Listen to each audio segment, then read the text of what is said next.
Kanan saya yang berbahagia Ustaz Salman Ali. Beliau berasal daripada Pulau Pinang, mempunyai ijazah sarjana muda dan juga sarjana daripada Abdul Hamid Abu Sulaiman Kuliah of Islamic Real Knowledge and Human Sciences. Bahasa mudahnya pengajian agama di UAE lah. Ya. Dan juga beliau merupakan jurulatih debat di Qatar Foundation sejak 2011 hingga sekarang.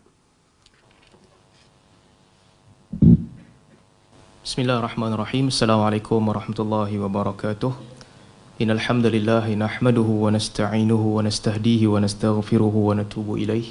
Wa na'udzu billahi min shururi anfusina was sayyiati a'malina may yahdihillahu fala mudhillalah wa may yudlil fala hadiyalah. Assalamualaikum warahmatullahi wabarakatuh.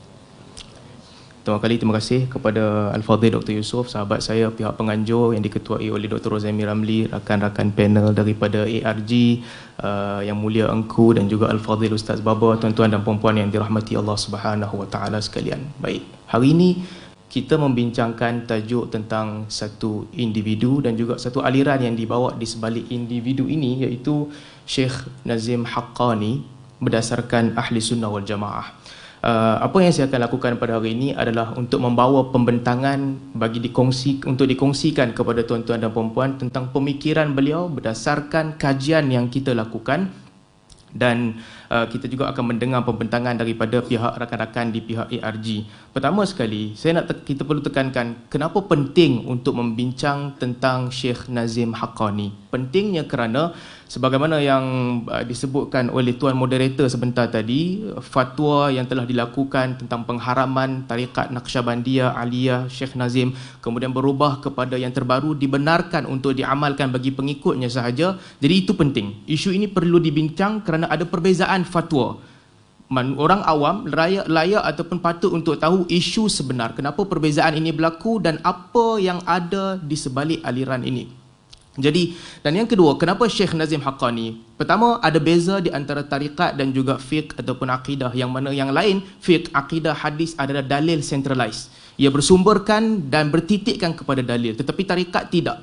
Tarikat bertitikkan kepada orang, kepada pengalaman peribadi gurunya dan sebagainya. Pengalaman peribadi memberi kesan yang besar. Dan dalam kes tarikat Naqsyabandiyah Aliyah ini, Syekh Nazim Haqqani ada kedudukan yang paling besar pada ketika ini ataupun sebelum beliau meninggal dunia, yang mana beliau merupakan khalifah tarikat yang ataupun mursyid tarikat yang ke-40, menggantikan gurunya Syekh Faiz Daghestani. Beliau menggantikan gurunya dan kedudukan beliau sangat penting.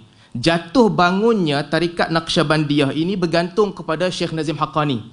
Dan yang penting juga, ucapan-ucapan beliau ditranskrip dan disebarkan. Berbeza dengan kebanyakan guru-guru tarikat lain, mereka menulis satu buku ataupun dua buku, tetapi Syekh Nazim Haqqani, pendirian dan pemahaman beliau boleh dikaji dan boleh dilihat kerana ucapan beliau dibukukan. Baik, apa yang saya akan bentangkan pada hari ini untuk dikongsikan kepada hadirin sekalian? Saya akan bentangkan pada hari ini berdasarkan rujukan-rujukan yang kita ada. Pertama sekali, buku-buku yang merakalkan ataupun yang menghimpunkan ucapan beliau ataupun penulisan beliau. Dan yang kedua, kajian-kajian akademik ataupun tesis-tesis yang telah ditulis tentang beliau. Dan yang ketiga, maklumat yang disebarkan di dalam laman web rasmi Naqsyabandiyah Aliyah ini. Antaranya ada 3 laman web rasmi. sufismusonline.de, ini ditulis oleh Syekh Hasan Dik. Beliau merupakan orang yang dihormati dan dipuji oleh Syekh Nazim Haqqani, yang pertama. Yang kedua, naqsyabandi.org, ini dikawal selia dan website rasmi oleh Syekh Muhammad Hisham Qabani. Muhammad Hisham Qabani, dia masih hidup sekarang dan dia memimpin Naqsyabandiyah di Amerika. Dan juga yang ketiga, saltanat.org, dan ini merupakan laman web yang menghimpunkan video-video Syekh Nazim Haqqani. Jadi apa yang akan saya bawakan dalam 54-56 minit seterusnya bergantung kepada sumber-sumber yang saya sebutkan ini, yang kita telah kongsi dengan sahabat-sahabat di ARG. Buku-buku Syekh Nazim Haqqani, ada banyak buku-buku beliau. Ucapan beliau telah ditranskrip di dalam siri Mercy Ocean. Ada berpuluh-puluh siri Mercy Ocean, dan saya bersama dengan rakan-rakan pengkaji, kita telah melihat lebih kurang hampir 30 Mercy Ocean. Ada lebih daripada itu, tapi ini yang kita lihat. Dan kita juga telah membaca kitab Sohbat. Kitab Sohbat adalah transkrip ucapan beliau word by word bersama dengan tarikh dan juga ucapan beliau sebenar yang dihimpunkan lebih daripada 10,000 muka surat. Sahabat-sahabat kita juga telah membaca buku ini dan mengeluarkan idea daripada sini. Jadi kita lihat Mercy Ocean 1, Mercy Ocean 2, Hidden Treasures, Divine Sources, Ocean of the Heart dan seterusnya. Ini adalah rujukan-rujukan yang kita telah lihat dan juga kita telah keluarkan ideologi Syekh Nazim daripadanya. Kita difahamkan apabila kajian yang dilakukan oleh Majlis Fatwa Kebangsaan awal dahulu ketika mengharamkan Naqsyabandiyah Aliyah, mereka melihat kepada beberapa rujukan, beberapa siri Mercy Ocean. Tapi alhamdulillah kita dapat melihat kepada hampir 30 siri Mercy Ocean. Ketepatan sumber ini, minta maaf saya tak sempat nak tekan next, ini sumbernya. Kesahihan sumber ini, pertama sekali saya nak tekankan, buku-buku ini, Mercy Ocean ini adalah ditulis ataupun ditranskrip daripada ucapan Syekh Nazim oleh murid-murid kanan dan murid-murid yang rapat daripada dengan beliau. Bukan orang biasa. Kalau kita tulis tak masuk. Ini ditulis oleh murid-murid rapat dan kanan daripada yang kanan dan juga rapat dengan beliau. Dan yang kedua, apabila Syekh Nazim menyampaikan kuliah dan disalin dalam siri Mercy Ocean, Syekh Nazim menggunakan gaya bahasa yang sama. Gaya bahasa orang biasa. Sesiapa yang membaca siri Mercy Ocean akan lihat isu ini. Kadang-kadang Syekh Nazim kata, okey, bab ini susah, berhenti di sini, lain kali kita sambung. Menggunakan bahasa yang digunakan oleh orang biasa. Dan kesemua kitab Mercy Ocean ini diperakui, endorsement by Syekh Nazim Haqqani. Murid-murid dia bukan tulis sahaja. Setelah mereka tulis, boleh lihat dalam muka depan, ini ada endorsement rasmi daripada Syekh Nazim Haqqani. Yang keempat, buku-buku ini disebarkan di dalam laman web Naqsyabandiyah sendiri. Endorsement by Syekh Nazim Haqqani disebarkan dalam laman web Naqsyabandiyah Aliyah dan kemudian tidak ada penafian daripada mana-mana murid utama beliau. Ada beberapa isu buku yang ada isu, antaranya buku Haqiqatul Haqqani ditulis oleh Adnan Qabbani, dibantah oleh Hisham Qabbani. Ada bantahan. Kalau buku tu salah, ada bantahan. Ada beberapa maklumat dalam buku Sufi Masters berkaitan dengan isu perubatan. Ini dibetulkan oleh Muhammad Adil. Bukan dibetulkan, diberi ulasan tambahan. Jadi apabila buku-buku Syekh Nazim ini ada masalah pada murid-muridnya, mereka buat pembetulan. Tetapi Mercy Ocean yang banyak ni, yang kita dah baca 30, ada lebih daripada itu, tidak ada penafian daripada murid-murid beliau. Dan yang lebih penting, kata murid beliau yang paling utama, Hisham Qabbani, antara murid beliau yang paling utama, most of you will have encountered him and his message disseminated in this series, Mercy Ocean, as well as in numerous tapes and video. I won't delay any longer and present to you Maulana Syekh Nazim. Ini kata Hisham Qabbani. Artinya, pada muridnya, kalau nak tahu pemikiran Nazim Haqqani, ini adalah lubuknya. Ini adalah tempatnya, iaitu buku Mercy Ocean yang ditulis oleh Syekh Nazim Haqqani.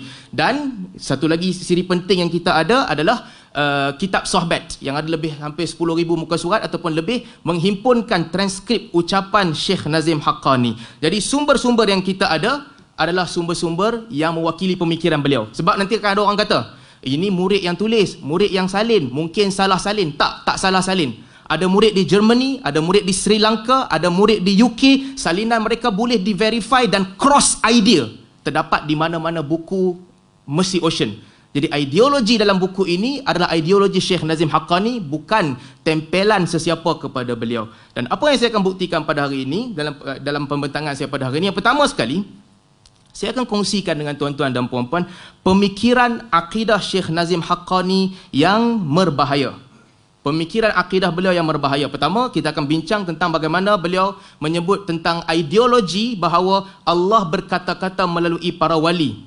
Yang kedua, isu yaqadah, berjumpa dengan wali secara sedar, berjumpa dengan Nabi SAW secara sedar. Bukan sekadar yaqadah, bukan sekadar berjumpa Nabi, tapi ini adalah the next step of yaqadah, langkah seterusnya yang kita akan bincang sebentar lagi. Dan yang ketiga, isu istighasah, meminta pertolongan kepada makhluk, not tawassul. Not tawasul yang minta kepada Allah Subhanahu Wa Taala, yang saya akan bincangkan sebentar nanti. Dan yang keempat, ideologi Syekh Nazim berkaitan dengan original sin yang kita jumpa dalam aliran Christianity. Syekh Nazim ada idea yang sedikit unik yang kita akan bincangkan juga sebentar nanti. Dan yang kelima, seterusnya, ideologi Syekh Nazim berkaitan dengan pluralism ataupun penerimaan kepelbagaian agama, dan yang seterusnya berkaitan dengan isu Nur Muhammad. Saya akan bawakan seterusnya masuk kepada isu kita yang pertama, Allah berkata-kata melalui para wali. Syekh Nazim Haqqani di dalam bukunya Mercy Ocean Hidden Treasures menakalkan daripada Abdul Qadir Al-Jilani, ucapan yang panjang yang saya nak ringkaskan di sini. Ringkasnya, satu keadaan di mana sampai ke satu tempat tertentu, Syekh Abdul Qadir Jilani diriwayatkan oleh Syekh Nazim dalam bukunya bercakap tentang sesuatu, mewakili Tuhan, bukan dia, bukan wahyu, bukan Tuhan sampaikan dekat dia dan dia sampaikan kepada orang lain, tetapi dia bersuara mewakili Tuhan, bercakap bahawa mewakili Tuhan. Dan lebih daripada itu, apabila ditanya, "Oh our master, you again spoke such word, what did you do about it?" Dia jawab, "As you instructed us, we struck you with our sword, but they passed through you as through thin air." Masa dia sampai ke tahap tu, bercakap-cakap itu, apabila murid dia sampai tahap tu, mereka cincang dia dengan pedang, tak kena. Pedang tu berlalu sebagaimana berlalu cincang angin sahaja. Ini Syekh Nazim Haqqani menggambarkan siapa? Menggambarkan Abdul Qadir Al-Jilani. Baik. Kemudian katanya, when a person attains the station of unity, he leaves behind his own existence and is admitted to the Lord existence, so that divine oneness overtakes him. Kata siapa? Syekh Nazim Haqqani, dinakalkan daripada dia. Sampai ke tahap tertentu, dia kehilangan dirinya sendiri. Pada ketika itu, divine oneness overtake him. Saya tahu ada orang kata, Syekh Nazim sebut tidak ada hulul, Allah tak masuk dalam badan makhluk. Ya. Tetapi ini, apa yang disebutkan oleh Syekh Nazim di sini adalah ada kemungkinan satu orang makhluk dia bersuara, bercakap bagi pihak Allah Subhanahu Wa Taala, not wahyu.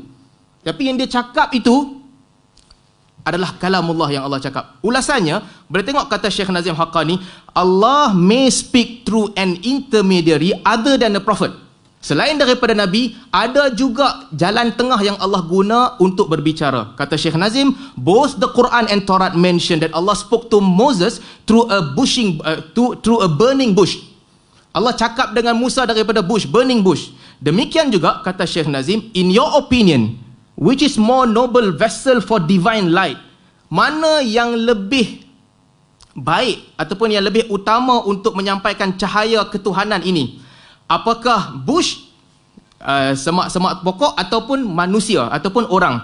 Maka tentulah orang. When a person attain the station of unity, bila dia sampai ke tahap kesatuan dengan Tuhan, he leaves behind his own existence. Kewujudannya ditinggalkan and he is admitted to the Lord existence. So that divine oneness overtakes him. You may see him asal Jailani, but he is not Jailani.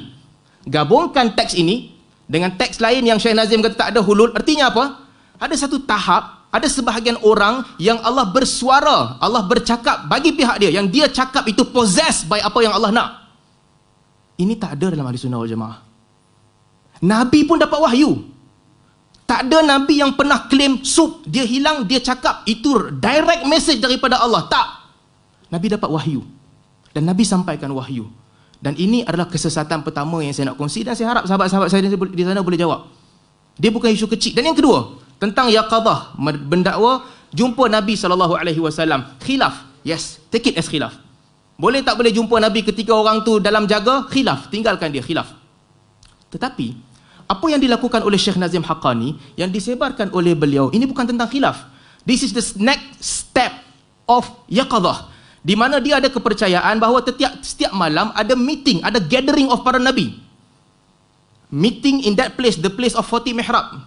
Ini disebut dalam Mercy Ocean 2. Dalam Mercy Ocean lain, idea ni tersebar di mana-mana.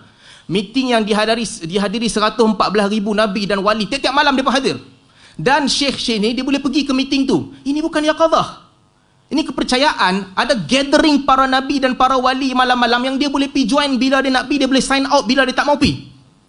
Tak, ini bukan Ahli Sunnah wal Jamaah. This is not yaqadah. Kalau tuan-tuan rasa pelik apabila Ustaz Muhaizat sebut selak tirai berbicara dengan Nabi SAW, ini 10 kali lagi teruk. There is a gathering, you can go, you can ask mana-mana Nabi you nak tanya soalan, dan dia jawab, dia boleh bagi tahu kat orang jawapan. Tak, ini bukan Ahli Sunnah wal Jamaah. Yaqadah ya. Apa yaqadah? Seseorang yang dalam kerinduan kepada Nabi, dalam kecintaan kepada Nabi SAW, lalu dia melihat Nabi. Okey, khilaf. Betul dia lihat tu Nabi ataupun bukan Nabi, ada khilaf. Tapi kalau ada gathering yang tiap-tiap malam, yang dia boleh pilih bila dia nak pi assembly ini adalah satu perkara khurafat. Tak ada gathering yang semacam ini, melainkan dalam pemikiran-pemikiran mereka sahaja. Seterusnya, saya nak bawa isu seterusnya, isu berkaitan dengan yaqadah. Baik, maafkan saya. Seterusnya isu berkaitan bukan yaqadhah tapi istighathah. Sama juga. Orang kata istighathah ni khilaf. Istighathah ni tidak lebih daripada sekadar macam tawassul. Saya nak cerita. Dalam kepercayaan Syekh Nazim Haqqani dan tarikat Haqqani, Naqsyabandiyah Haqqani, dia bukan tentang sekadar minta, tapi dia ada step. Apa step yang pertama? Step yang pertama yang disebutkan, ini yang pertama ni basic ni. Lebih baik minta dengan makhluk, jangan minta terus dengan Allah. Kalau nak minta, kata Syekh Nazim, you can't directly address him, there is a protocol.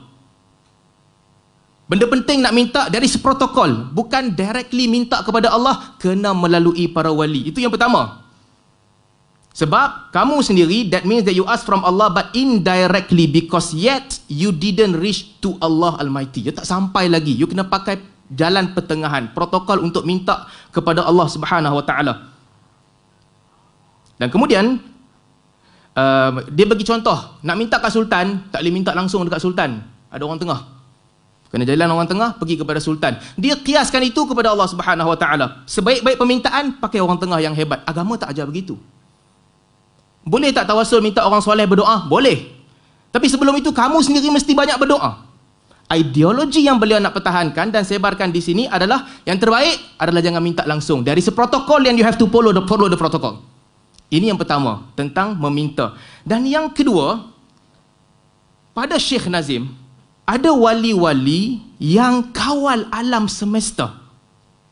Sebab tu pergi minta kepada mereka. Kenapa? Bukan minta lalu mereka ini minta kepada Allah, majaz. Sebagaimana kata Ba'lawi, Mufti Tarim Ba'lawi Hadrami. Tak, bukan begitu. Sebab pada dia ada kutub. Kutub ni disebut oleh para ulama. Para ulama sebut tentang kutub, para ulama sebut tentang abdal. Itu ada perbezaan, orang ini abdal ataupun tidak. Tetapi pandangan Syekh Nazim tentang kutub dan abdal ini pelik. Pandangannya apa? Ada 4 kutub utama. Qutbul Bilad, kontrol muka bumi ini. Ada Qutbul Aqtab, ketua kepada kutub. Ada Qutbul Mutasarrif, dia yang kawal kekayaan muka bumi ini dan sebagainya. Kata Syekh Nazim, these people, the whole world is in their hand. In this world and in the heavenly world. Mereka yang kawal muka bumi ini semua. Jadi kuncinya nak minta macam mana? Minta kepada mereka, kutub. Dan tengok ini dalam Mercy Ocean 1 yang saya bawakan, bagaimana intonasi yang Syekh Nazim nak ketengahkan. Apa intonasi dia? Qutbul Bilad, kontrol negara. Qutbul Irsyad, bagi petunjuk ke jalan kepada orang, jalan yang dia nak lalu. Qutbul Qutub, ketua kepada kutub. Dan badan dia akan berada di Kaabah. Qutbul Mutasarrif, dia ini yang menyimpan kekayaan. To make everything accordance with Allah will. Ini satu masalah. Bagikan semua kesesatan, last kali accordance to Allah will. Akhirnya katanya, these are secret title. Ini adalah secret title to the few who are holding them. They are unknown person. Mereka ni tidak dikenali. Perhaps the man pushing the cart in the marketplace is one of them. Orang yang tolak troli mungkin sebahagian daripada mereka. Dan tengok katanya apa? Allah Almighty leave the sons of Adam almost completely in their care. Ini apa ni? Ini bukan ahli sunnah wal jamaah. Ini bukan kelebihan para wali. Tapi yang disebut di sini, Allah leaves the son of Adam almost completely in their care. We are cared by mereka. Kutub 4 ni. Kemudian katanya, only once a day, Allah dah bagi dah muka bumi ni semua ada kutub jaga negara, ada kutub jaga harta kekayaan. Only once a day, sehari sekali sahaja, does our Lord look to us to protect us from Satan. Tiap-tiap hari sekali je Allah tengok kita untuk jaga kita daripada setan. Apa intonasi yang dia nak bawa? The whole universe is controlled by 4 kutub. Jadi kenapa ideologi ini diketengahkan? Ideologi ini diketengahkan untuk nak bagi tahu ke orang, minta kepada kutub tu. Last kali sugar coating perkataan ini semua berlaku dengan izin Allah Subhanahu Wa Taala. Ini bukan ahli sunnah wal jamaah. Ini bukan ahli sunnah wal jamaah. Aliran ini berbahaya. Pemikiran ini berbahaya. Aliran ini ada dalam pemikiran Buddha. Dewa angin jaga angin, dewa bukit jaga bukit, mereka kontrol semua. Syekh Nazim tutup ayat ini dengan, sehari sekali Allah Ta'ala mai tengok muka bumi. Yang lain, dia ada kutub untuk kontrol. Seterusnya, Syekh Nazim Haqqani juga percaya bahawa meminta pertolongan dengan wali di kubur dengan anggapan mereka berkuasa. Tuan-tuan dan puan-puan, pergi ke kubur, ambil barakat dengan kubur, khilaf. Saya tak nak masuk bab khilaf ni. Pergi berdoa kepada Allah Subhanahu Wa Taala di kubur kerana anggap ada barakah, khilaf. Saya tak nak masuk bab khilaf pada hari ini. Itu khilaf. Berdoa kepada berdoa kepada Allah Subhanahu Wa Taala, bertawassul dengan makhluk, Allahumma inni as'aluka bihaqqi Nabi sallallahu alaihi wasallam, khilaf. Berdoa minta kepada makhluk dalam erti kata majaz. Dalam erti kata majaz, nak minta kepada Allah. Daripada kita kata kat makhluk, Usop, tolong doakan aku pass exam. Usop, minta-minta lah bagi aku pass exam. Nampak tak intonasi dia nak minta kepada Allah, tapi cara sebutan macam minta dekat dia, majaz. Khilaf. Nak kata khilaf? Khilaf. Tetapi apa yang dibawakan oleh Syekh Nazim Haqqani, istighasahnya bukan begitu. Istighasahnya adalah minta kepada makhluk. Dengan anggapan dan kepercayaan makhluk itu membantu. Makhluk itu sendiri boleh bagi bantuan pada sesuatu yang makhluk tak berkuasa membantu. Dia anggap ada kuasa khas pada makhluk itu. Dan ini disebut oleh Nazim Haqqani di sini. Satu ketika at the tomb of Abdul Qadir Jilani in Baghdad for khalwah, he is a living wali. All awliya are living, speaking to you, listening to you. Now therefore I am saying, Madad ya Sayyidi, your heavenly help. Dia akan dengar. Dia akan hantar power kepada kita. His heavenly power coming, blowing on us. Jadi maksudnya apa? Ini bukan minta kepada Allah. Ini minta kepada Syekh Abdul Qadir Al-Jilani. Jadi bila kita bercerita tentang istighasah yang disebutkan oleh Syekh Nazim, istighasah Syekh Nazim ini bukan istighasah minta kepada Allah. Yang dia bukan semata-mata itu. Ada istighasah yang minta kepada makhluk. Kalau boleh lihat dalam Mercy Ocean juga, saya tak pasti ini buku 1 ataupun 2, saya nakalkan, dibawakan satu cerita. Syekh Zakaria Yahya, saya ingat saya. Syekh Yahya satu ketika, dalam muka surat 163, dia tengah duduk baca kuliah, ringkasnya, lalu datang satu kumpulan manusia, kapten kapal orang putih Kristian datang kepada dia, bagi hadiah. Hadiahnya apa? Wine yang paling mahal. Syekh Yahya bagi tahu kepada pengikut dia, minum, tak ada masalah, minum. Depa pun minum, rasa delima. Kemudian kapten kapal itu cerita, kapal aku di tengah laut berada dalam keadaan nak angin pukul kuat, hilang kawalan. Lalu aku pun tak tahu apa, orang kata dekat sini ada Syekh Yahya. Aku minta, ya Syekh Yahya, mai tolong aku. Datang satu orang lelaki, saya tak tahu King Kong ke apakah yang besar, dia ubah kapal ikut laluan yang cantik. Kemudian lelaki itu tak, akulah Syekh Yahya. Kapten kapal ini pun rasa nak berterima kasih, pergi kepada Syekh Yahya, bagi arak yang paling mahal. Sebab berterima kasih, Syekh Yahya kata kat pengikut dia, minum. Arak tu semua berubah jadi delima. Ini maksudnya apa? Saya tak mau cerita pasal arak jadi delima ke apa semua ni, ini cerita lain. Tapi maksudnya, ideologi minta tolong ni bukan minta tolong kepada Allah melalui makhluk. Tetapi antara yang dikembangkan dan diketengahkan oleh Syekh Nazim Haqqani adalah minta kepada makhluk itu sendiri, dan makhluk ada kuasa. Gabungkan teks ini dengan 4 kutub yang control the whole universe. Sedangkan Al-Quran dan Sunnah mengajar kita, idza sa'alta fas'alillah wa idza ista'anta fasta'in billah. Dan seterusnya. Sebab tu sebelum saya nak masuk kepada isu ni, tinggalkan isu ni sekejap. Ada orang yang mempertahankan Syekh Ba'lawi dalam Bughyatul Mustarsyidin, kata boleh istighasah kerana ia sekadar majaz, macam minta kepada Allah tapi melalui makhluk. Tetapi dalam kes Nazim Haqqani, sebagaimana yang kita sebut, tak, dia standard lain, level lain, berbeza. Ada beberapa teks di sana yang jelas menunjukkan makhluk berkuasa, minta kepada makhluk, lalu mereka sugar coating dengan kata ini semua berlaku dengan izin Allah Subhanahu Wa Taala. Dan antara yang menarik juga, ideologi Syekh Nazim Haqqani di dalam akidah adalah dia ada konsep original sin yang unik, tak sama dengan Christianity. Christianity punya original sin, Nabi Adam buat dosa, makan buah, lalu dosa itu diwarisi oleh makhluk. Tapi Syekh Nazim punya ideologi lain. Ideologi dia apa? Anak cucu Nabi Adam yang jahat, yang kafir apa semua ni, mereka lah yang push Nabi Adam untuk makan buah larangan tu. Terbalik daripada Kristian. Kristian kalau dengar pun pelik, hang main mana ideologi ni? This is not Ahli Sunnah wal Jamaah. Boleh cek hadis. Ada ungkapan di antara Musa alaihissalam dan juga Adam alaihissalam, ucapan mereka tentang kenapa Adam makan. Mereka berbincang, ideologi ni tak ada. Ini ada ciptaan dia. yang bukan daripada ahli sunnah wal jamaah. Okey, konsep original sin, gaya dia sendiri. Kalau saya tak nak baca, saya akan kongsikan presentation ni kemudian. It was the unbelieving son in his spine that were pushing him to eat from dead trees. Anak-anaknya yang jahat, yang tak beriman, mereka ni yang push Nabi Adam supaya Nabi Adam pergi makan buah larangan. So apa beza original sin Christianity dan Nazim Haqqani? Christianity daripada atas turun ke bawah. Nabi Adam buat dosa, tanggung kepada hamba-hambanya. Nazim Haqqani pula terbalik daripada Kristian, daripada bawah naik ke atas.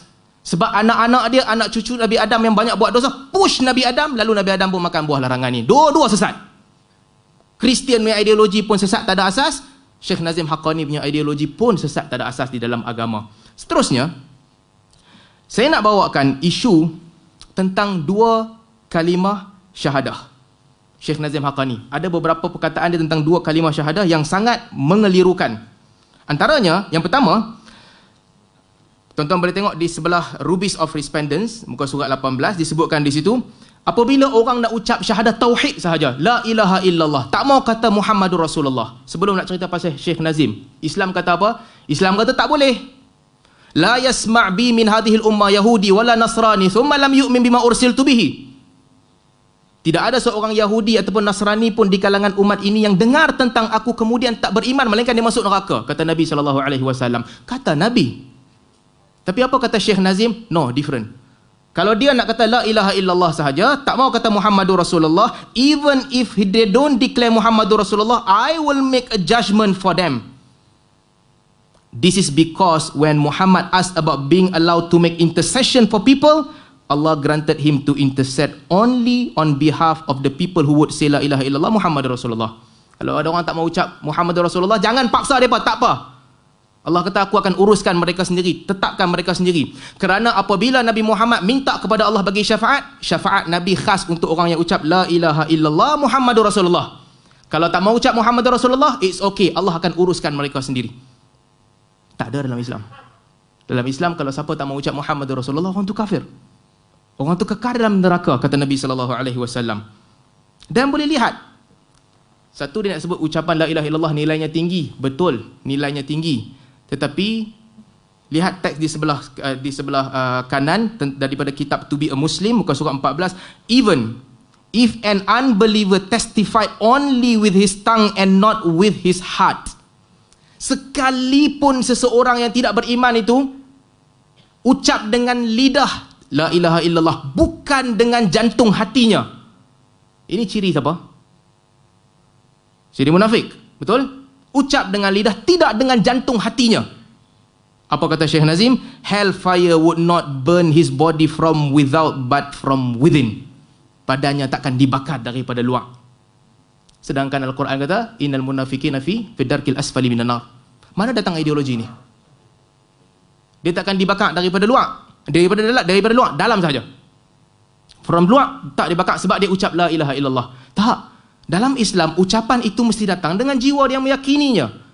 Tapi Syekh Nazim sebut idea yang bertentangan. Even if unbeliever, kalau orang tu tak beriman, ucap dengan lidah, tidak dengan hati, neraka takkan bakar dia daripada luar.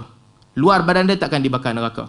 Seterusnya, ada teks di mana Syekh Nazim Haqqani sebut, semua agama membawa ke jalan Allah. Ini masuk dalam kita cerita tadi tentang pluralism. Syekh Nazim sebut, there are so many ways. Banyak ada jalan membawa kepada agama ini. Bukan satu jalan sahaja. Okey? Dan disebutkan, any way that my servant follows, he must come to me. Jalan apa sahaja yang ikut, dia akan datang kepada Allah. Buddhist, Christian, Catholic, Komunis, apa sahaja. He created all of them and each one says we are going on a way that leads to the divine presence. So many ways. You cannot know. Oh, apa ideologi dia? Ada banyak jalan membawa kepada Allah Subhanahu Wa Taala. No one may judge my servant except me. Kata Syekh Nazim, I will judge my servant, not any of you will judge for my servant. They haven't any authority to judge my servant. I am the judge. This is the order of our Lord Allah Almighty. Ini tak ada dalam Ahli Sunnah wal Jamaah dan tak ada dalam Islam. Kita kata Islam agama yang betul. Masuk Islam, ucap syahadatul tauhid dan syahadatul rasul. That is the only way. Ada teks lain Syekh Nazim kata, ada jalan lain, ada shelter, ada rumah-rumah lain yang dia ada lubang di sana sini. Tapi Islam tak ada lubang. Ya, dia sebutlah Islam agama sempurna dalam teks terusnya. Tetapi tengok ayat terakhir, therefore we are advising any person who is asking for a shelter from devil to take care, inspecting everywhere. If it is all right, then he can stay. Cek agama-agama yang apa nak masuk tu. Kalau tak ada jalan keluar, tak ada lubang di mana-mana, then it is okay. Otherwise tak okay. Ini ideologi pluralism. Setinggi mana pun orang tu semayang, sebanyak mana pun orang tu puasa, tapi ideologi ni sesat. Ideologi ni tak betul.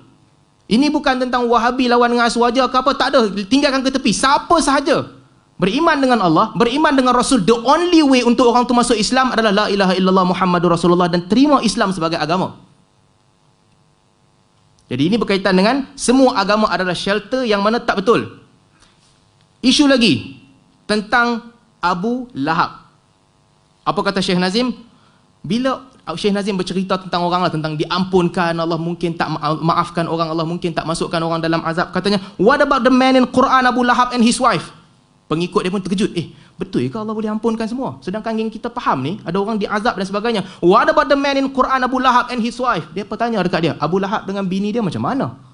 Sama juga ke? As one of our brothers. The verse was sent only as warning. Kata Syekh Nazim, itu sekadar warning, reply Maulana, so that people will not do like Abu Lahab. Allah Almighty will show each servant what he has done with his life on the judgment day. But he is free to give mercy as he likes. Guys, Al-Quran kata apa? Innallaha la yaghfiru an yushraka bihi wa yaghfiru ma duna dzalika liman yasha. Syekh Nazim kata apa? Allah nak ampunkan, Allah ampunkan. Abu Lahab pun Allah ampunkan. Ayat Abu Lahab tu sekadar warning sahaja. Kalau Allah nak ampunkan, Allah ampunkan juga. This is not Asy'ariyah, okay? Asy'ariyah ada sebut, ulama Asy'ariyah ada bahas tentang jawaz aqlan, perkara-perkara yang di sudut akal boleh berlaku, mungkin aklan tapi syarak tak berlaku. Tapi Syekh Nazim ni dia kata apa? Ideologi ni di sini, di sudut syarak sekalipun, there is a possibility yang Allah boleh ampunkan Abu Lahab. Bukan tentang akal, there is a possibility. Ini bercanggah dengan Quran. Kalau Abu Lahab, kita tak yakin Khalid finnar, kekal dalam neraka, siapa yang akan kekal dalam neraka? Apa ideologi ni? Kalau tidak dikatakan ini bercanggah dengan Ahlus Sunnah wal Jamaah dan Islam, apa ideologi ni? Abu Lahab sekalipun, ayat Quran tu warning sahaja. Allah is free to give his mercy as he likes. Tak. Allah janji dalam Al-Quran, bukan semua orang dapat mercy Allah. Dan kalau ada orang yang paling tak layak dapat, Abu Lahab lah. Di antara yang terawal. Sebab namanya diukir sebagai kafir di dalam Al-Quran. Sebagai ahli neraka di dalam Al-Quran. Jadi ini masalah dia. Kalau gabungkan semua ini, memberi gambaran yang tak betul tentang kedudukan orang kafir di sisi Nazim Haqqani. Tetapi ini bagus. Nampak tak? Apa agama pun boleh ikut. Agama apa pun boleh ikut. Tapi pastikan tak ada lubang keluar sahaja. Tak mau ucap syahadatul Rasul, nak syahadatul tauhid sahaja, boleh juga, kata dia. Abu Lahab macam mana? Diazab ke? Itu kita tak tahu. Allah free nak maafkan siapa-siapa, kata dia. Next, apakah dia punya sifat mercy, kasih sayang itu sama dengan semua orang? Oh, tidak. Ini komen Syekh Nazim Haqqani kepada Majlis Fatwa Malaysia yang telah mengharamkan tarikat dia. Ini diucapkan pada tahun 2002 di Dimashq. Apa katanya? Ini maklumat ini boleh didapati dalam Sufism online website oleh Syekh Hasan Dik, pengikut rapat dan murid yang Syekh Nazim kenal dan sayang dia dan puji dia. Apa kata Syekh Nazim bila orang tanya tentang, Syekh Nazim, tarikat hang telah diharamkan di Malaysia. Kalau ikut kaedah tadi, orang kafir pun dia kata Allah ampunkan, Allah maafkan. Tapi ini kata dia kepada majlis fatwa di Malaysia yang haramkan tarikat dia. They must ashame these scholars that are so bad people living for syaitan. Saya tak tahu masa tu Mazhar jadi mufti ke tak. Kalau jadi mufti, dia termasuk sekali tahun 2002. Okay? They can't prevent me or the Naqshbandi order in Malaysia. Tak boleh. I make a complaint to the Prophet. Nampak? Hampa balik mengadu kat mak. I make complaint to the Prophet. Aku mengadu kat Nabi. And they should find themselves where they are going to be after a while. 1 year. Setahun lagi, mereka tahulah tempat mereka di mana. unashamed people, may Allah curse them. Majlis Fatwa Malaysia tahu ni? Saya tak tahu Mufti Negeri Sembilan termasuk sekali tak dalam makian Syekh Nazim ketika 2002. Cek. They may try to ban one way of Allah, they can't do this.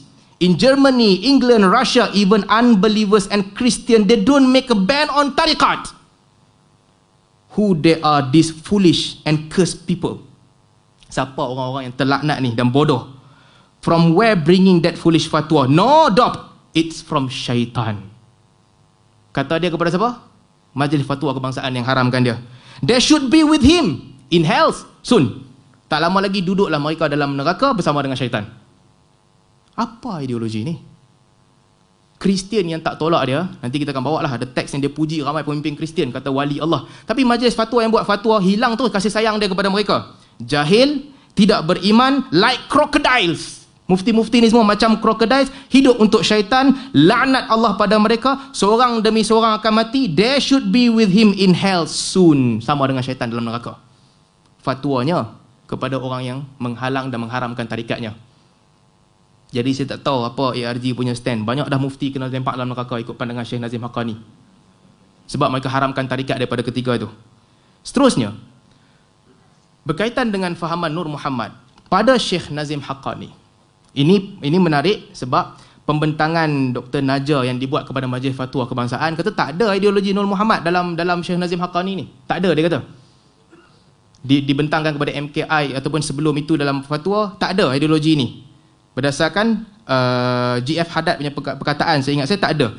Tetapi berdasarkan kajian kita dalam buku-buku Syekh Nazim Haqqani, ideologi Nur Muhammad, ideologi makhluk pertama yang diciptakan adalah Muhammad, ataupun no one knows that beginning, it is in eternal existence. Nabi Muhammad dah sembah Allah Subhanahu Wa Taala daripada eternal existence. Ini ideologi ni. Sejak daripada awal-awal eternal existence, Nabi Muhammad dah sembah Allah. Ada ideologi ni. Dalam Mercy Ocean 1 dan 2 disebut dengan jelas di sana.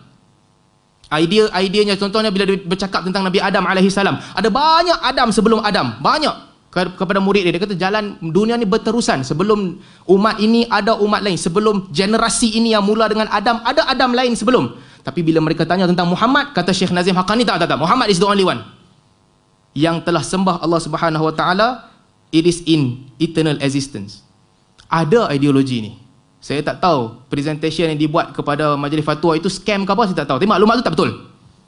Lain kali kita boleh cerita sesat tak sesat tentang Nur Muhammad, tapi ideologi ni ada di sana.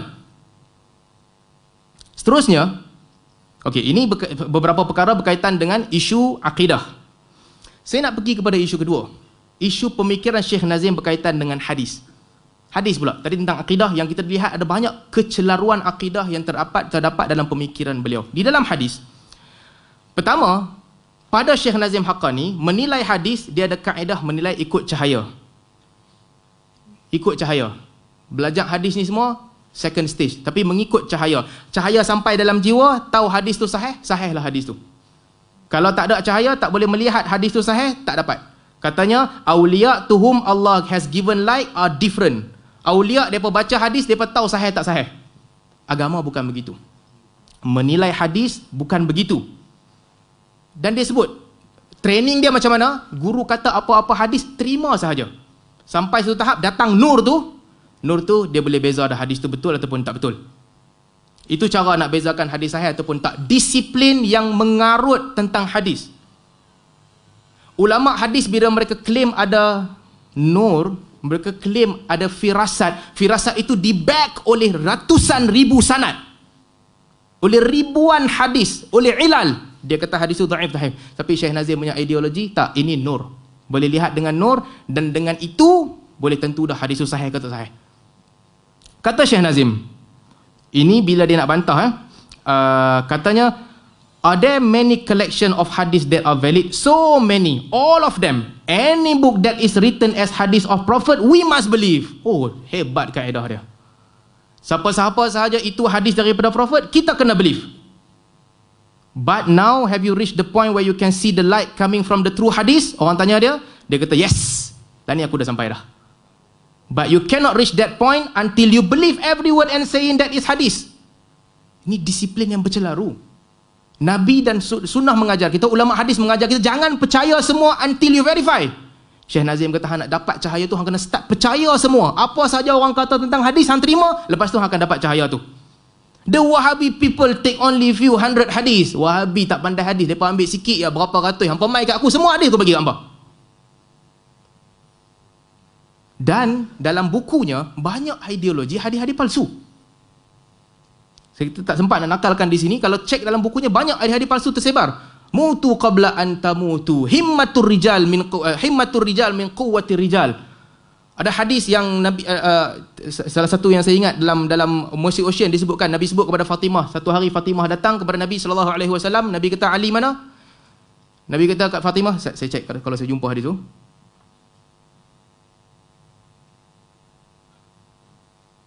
Tak payah stop.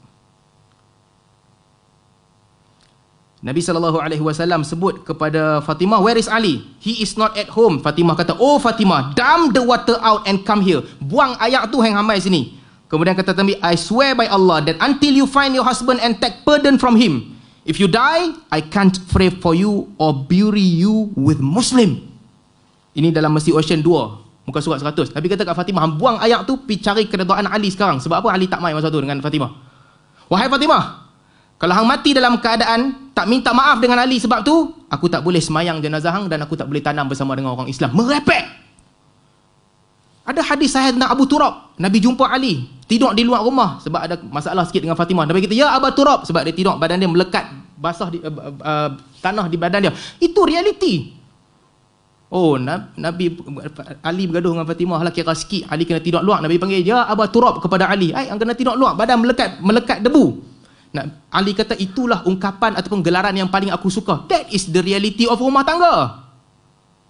Kadang-kadang bermasam muka, kadang-kadang ada masalah, kadang-kadang ada krisis, kadang-kadang baik. Ikut Syekh Nazim, hadis palsu dia kata, hadis palsu Syekh Nazim, Nabi kata kepada Fatimah, hampir minta maaf ke Ali, kalau tidak hang mati, aku tak tanam hang dengan orang Islam dan aku tak solatkan jenazah hang. Mana mai ideologi ni? Ini bukan sekadar hadis, ini merosakkan disiplin ilmu. Dan demikian juga saya tengok ARG punya page, ada sanad yang panjang yang bersimpang siur, semua sanad tarikat. Slice it into pieces. Ini silsilah sanad Naqsyabandiyah Aliyah. Silsilah sanad Naqsyabandiyah Aliyah. Tengok ni, Abu Hasan Al-Kharqani, 500 Hijrah lebih. Tahun 500 Hijrah atau 400 Hijrah. Abu Hasan Al-Kharqani. Kemudian Abu Yazid, tahun 200 lebih. Saya ingat saya 260 begitu, 250, dan Ja'far Sadiq tahun 120. Ketiga-tiga orang ni ikut tarikh mati tak bertemu. Abu Hasan Kharqani, Abu Yazid Bistami dan Ja'far Siddiq tak bertemu. Macam mana sanad ni boleh jalan dan jadi silsilah emas Naqsyabandi? Ada sanad lain bersambung, tapi Naqsyabandi yang dipegang oleh Haqqani ini sanad dia tak bersambung, tak ada. Dia kata barzakhi. Ini ditulis oleh murid-murid dia, sanad ini bersambung secara barzakhi. Maksudnya pergi ke alam barzakh, dia jumpa dengan syekh dia, ambil sanad daripada syekh dia. Ini macam pun boleh buat sanad ke? Ideologi tentang hadis yang tak betul. Kalau lajnah menilai tarikat Negeri Sembilan betul-betul bersungguh, bawa sanad, cek sanad ni Nazim Haqqani fail. Di peringkat awal, 3 orang tokoh besar sebelum sampai kepada Salman Al-Farisi, Abu Hasan Kharqani, Abu Yazid Bustami dan juga Ja'far Sadiq, 3 mereka tidak bertemu. Didakwa mereka bertemu di dalam alam fana mimpi, dalam barzakh. Jadi, ideologi beliau tentang hadis adalah ideologi yang tertolak. Seterusnya, ada 16 minit lagi, pemikiran khurafat dan amalan sesat yang disebarkan oleh Syekh Nazim tentang perjumpaan dengan Mahdi. Ini salah satu trend Syekh Nazim, banyak kali dia jumpa dengan Mahdi. Dalam buku Joy of Cyprus disebutkan, dalam buku ni dia doa tiap-tiap pagi, bilalah Mahdi nak keluar, bilalah Mahdi nak keluar, nak jumpa. Kemudian dalam buku lain disebutkan, dalam Bridge of Eternity tahun 1960 dia telah pun bai'ah dengan Mahdi. 1960, seingat saya dalam peristiwa ni dia pergi dengan Faiz Daristani, guru dia, jumpa dengan Mahdi 1960, bai'ah. Kemudian didakwa pula tahun 1999 jumpa lagi dengan Mahdi mai haji 1999, Haji Akbar. Mahdi puji jemaah haji dia, bagus jemaah haji kamu ni, berdisiplin, baik, daripada Europe baik. Jemaah haji Malaysia, siapa yang puji? Saudi je puji. Jemaah haji Nazim, Imam Mahdi puji. Top, one level lagi tinggi. Dia dipuji oleh Imam Mahdi. Kemudian pada tahun 2011 ni Nazim tak pergi haji. Dia duduk di rumah, dia tidur satu pagi, pukul 11 baru dia bangun. Ketika tu dia dakwa lagi, dia pergi meeting dengan Mahdi. Tapi ini roh lah, bukan jasad dia. Meeting dan berjumpa dengan Mahdi pada tahun 2011. Jadi dia jumpa Mahdi ni berkali-kali. Dan dia ada buat satu ramalan. Ramalan Nazim banyak. Mahdi nak keluar tahun 2011, Mahdi tak keluar. Last kali, antara yang paling besar, Nazim kata tahun 2000 akan berlaku peperangan besar. Senjata semua akan habis. Ini akan berlaku malhamah. Teknologi akan musnah sebelum tahun 2000. Pengikut dia yang cerdik pandai pun percaya. Percaya, ada di kalangan mereka jual rumah, mereka tunggu malam New Year, TikTok. Tiba-tiba tak berlaku. Sebab ada tesis PhD tentang kajian ini yang diberikan oleh ARG juga. Pengikut dia kena tipu. Tak berlaku pun, senjata ada lagi. Belum menjadi malhamah. Mereka pun cuba nak menenangkan hati yang parah. Mungkin Allah Ta'ala tukar plan kot bagi timeline. Tapi Nazim tak tipu. Tuan-tuan, ini masalah besar. Sebab perkara-perkara yang merepek, perkara yang tak ada asas dan menipu ini, ada orang akan ignite, ada orang akan spark. Tapi kalau cerdik pandai tidak membantah, tidak menganggap perkara itu buruk dan tertolak, akhirnya orang awam akan terima. Dengan alasan khariqatul lil adah. Benda ni berkhariqah lil adah, mungkin berlaku lalu berlaku. Tak, agama bukan begitu. Kalau tidak, ramalan-ramalan begini akan bawa banyak. Kita bagi contoh kan. Khariqatul lil adah, ya ada kemungkinan berlaku. Tapi dia hanya dianggap berlaku kalau ada dalil. Sebab tu bila dikatakan Nabi SAW malam Isra' pergi daripada Masjidil Haram ila Masjidil Aqsa, kita kata betul. Tapi kalau ada orang kata malam Isra' Nabi daripada Masjidil Haram pergi ke Gunung Jerai, kita kata bodoh. Tak, itu tak berlaku. Istana Balqis dipindahkan kepada Nabi Sulaiman, kita kata itu betul. Tapi kalau dia kata istana itu dipindahkan pergi ke Kuala Kedah, itu bodoh. Sama juga dengan ideologi baru ni orang bincang kan sikit tentang Fir'aun buat menara 15 km. Tak betul. Khariqatul lil adah, mungkin munasabah berlaku. Tak munasabah. Kalau tak ada dalil, tak diterima. Kalau satu orang menimbulkan kekeliruan, ideologi tak betul, lalu datang, saya minta maaf ARG, saya nak sentuh sikit, ARG defend pula kata ini munasabah. Mungkin tak berlaku, tapi munasabah kod celah mana ya asatizah? Saya harap artikel tu bukan Ustaz Engku yang tulis, tapi beginilah yang berlaku. Dalam pemikiran tarikat yang boleh dibawakan ideologi yang tak betul, dalam tarikat lagi teruk tau. Syekh Nazim cerita dalam buku dia, ada wali pergi step di bintang, letak kaki dekat bintang, patah balik mai bumi. Sebab dia boleh masukkan jasad dia dalam roh, dia boleh travel lebih laju daripada cahaya. Pergi bintang, letak kaki, patah balik. Jadi ideologi begini, kalau dibawakan oleh satu orang yang dia memang ada kehendak untuk mencipta persepsi, dapat keuntungan, lalu datang research group yang tak tentu hala ni, kata betul, munasabah. Apa akan jadi pada orang awam? Jadi pemikiran begini mesti dinilai dengan ilmu. Bukan khariqatul lil adah, sah nama khariqatul lil adah, sumbat masuk unsur karamah, sihir dan sebagainya, akhirnya tak ada benda yang mustahil di atas muka bumi ni. Apalagi yang mustahil. Sedangkan agama mengajar kita untuk menggunakan akal dan menilai. Kalau tidak, ideologi. Sebab tu saya pelik apabila orang pelik dengan cerita-cerita pelik ustaz-ustaz yang ada di Malaysia. Sebab Syekh Nazim lagi teruk dan lebih pelik.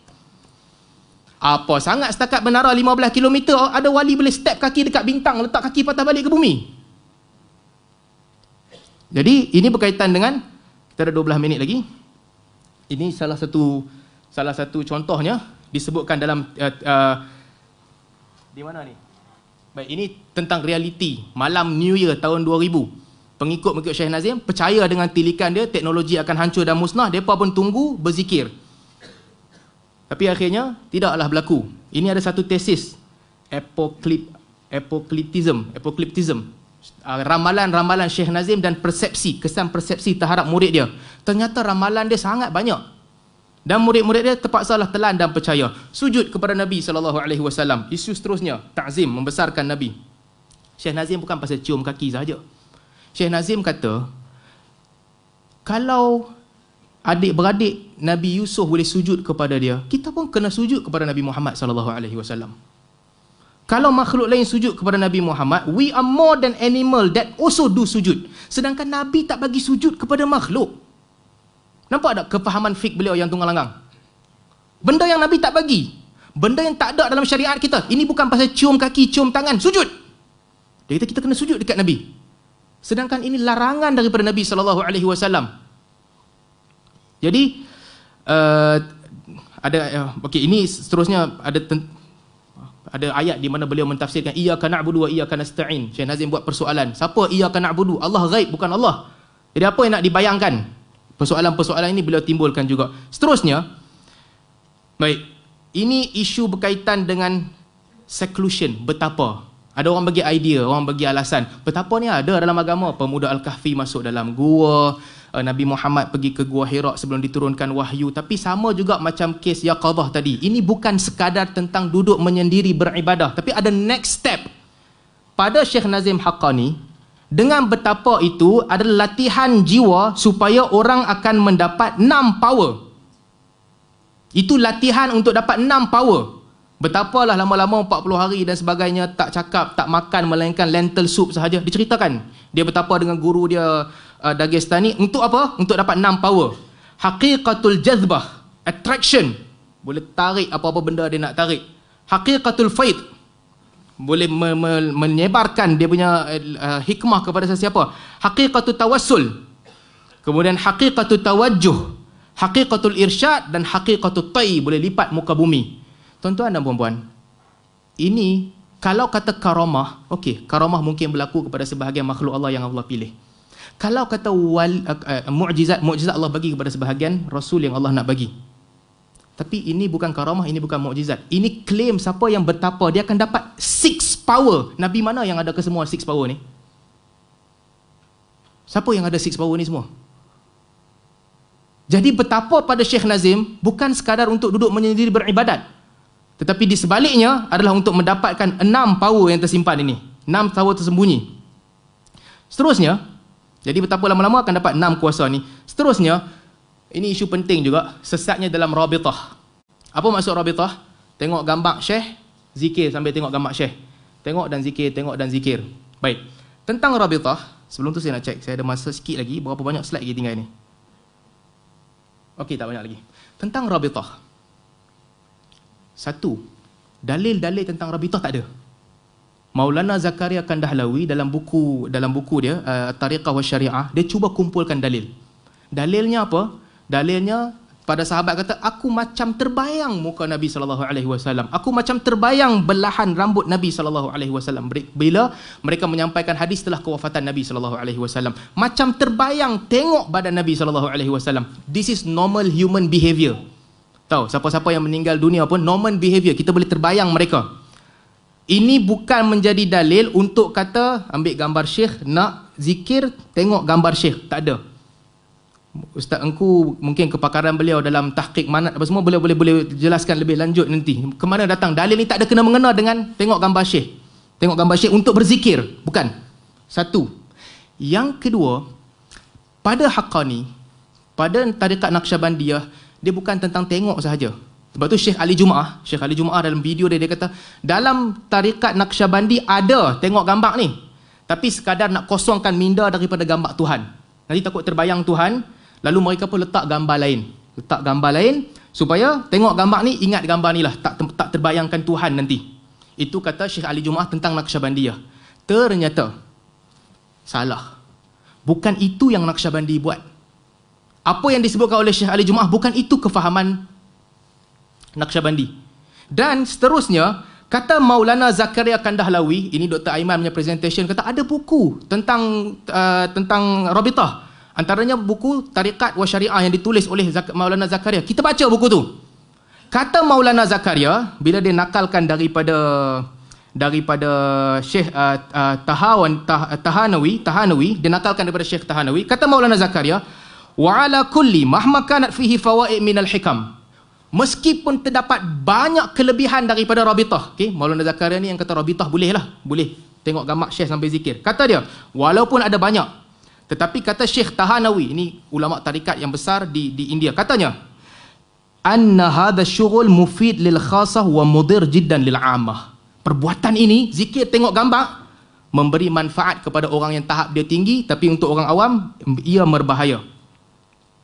idh yablughu bihim ila darajati ibadati suwar, mungkin akan membawa ke mereka, takut orang awam kalau buat, membawa mereka kepada mempertuhankan ataupun menyembah gambar. Kemudian katanya wa qad mana'a al-Imam al-Ghazali wa ghairihi min al-muhaqqiqin talqin al-'amma wal aghbiya wal aghbiya al-ashghal al-muaddiya ila al-kashfi wa nahwi. Sebab tu Imam Ghazali dan para ulama menghalang daripada ajar orang ramai buat perbuatan begini. Orang awam jangan buat tau. Orang alim je.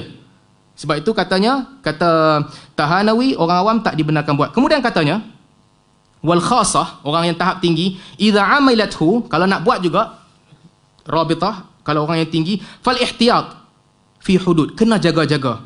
Fala yadhunnu anna syekh hadir, jangan sekali-kali menyangka bahawa syekh datang. Wa nadhir, dan lihat dia, wa mu'in lahum, ataupun tolong dia, wa sa'id fil ahwal, ataupun menolong menyempurnakan urusan dia. Kata syekh yang dinakalkan oleh Maulana Zakaria, nak buat juga kena jaga. Jangan sekali-kali i'tikad syekh tengok kamu, syekh tolong kamu, syekh datang dengan kamu. Di sinilah, di makam ini, wa fi hadal makam adatan yukhti jahalah kathira, ramai orang jahil tersilap di sinilah. Dia nak buat rabitah, tapi dia tersilap anggap syekh tu datang dan lihat dia dan tolong dia. Okey, itu the red line. Nak buat boleh, tapi jangan sekali-kali percaya bahawa syekh datang tolong. Baik. Apa rabitah dalam Haqqani? Ini rabitah dalam Haqqani. Katanya apa? Yet as beginner we should first practice an easy way. Hudur syekh. First step untuk rabitah adalah hudur syekh. Hang percaya yang syekh datang kepada hang. Syekh datang dan tengok hang. Clear cut, ikut Zakaria Kandahlawi, sesat dah. Pandangan paling ringan tentang rabitah, tentang tetap gamak syekh ni adalah pandangan Syekh Maulana Zakaria Kandahlawi. Dan dia kata, jangan sekali-kali i'tiqad syekh datang ataupun tengok ataupun tolong. First step dalam kes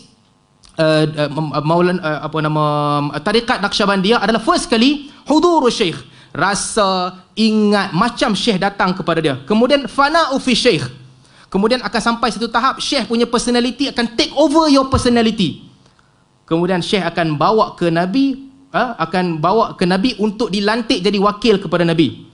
Kemudian Allah bagi cahaya. Kemudian dia dapat Khalifatullah, diberi kuasa untuk kontrol alam.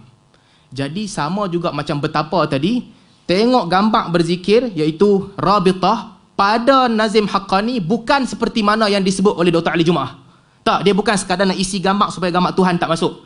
Bukan seperti yang Maulana Zakaria Kandahlawi sebut, tak boleh ada i'tiqad, tak boleh sekali-kali ada i'tiqad syekh tengok kita, tolong kita. Tak, bukan begitu. Tapi dia memang ideologi yang dibawakannya begini, supaya akhirnya sampai kepada fana fillah dan akhirnya dapat kuasa yang power. Jadi ini dua isu penting dalam tarikat Naqsyabandiyah. Satu, seclusion. Betapa? Untuk dapat 6 power tadi. Lipat muka bumi apa semua. Yang kedua, rabitah. Zikir, tengok gamak zikir. Kadang-kadang pengikut-pengikut atau pendiri-pendiri aliran ni tipu orang awam. Tak ada apa, saja zikir tengok gambar je, tak mau bagi gambar lain masuk. Hakikatnya ini kepercayaan dia apa?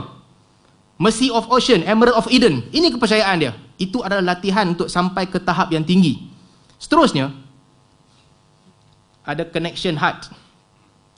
Syekh Hazim sebut, disebutkan anytime you lost control over yourself or you are in a difficult situation, you can be in contact with my heart immediately. Ini bukan Bluetooth lah, Bluetooth kena dekat, dia jauh. Boleh gabung dan dekat terus dengan Syekh secara langsung. The connection will cause a power to run quickly between us. Power Syekh dengan murid akan run di antara mereka berdua. Remember the saint and ask help and protection from them to be shelter here and to be under their flag in the day of resurrection. Ini semua perkara-perkara yang kita minta kepada Nabi SAW. Kita minta kepada Allah Subhanahu Wa Taala semata-mata.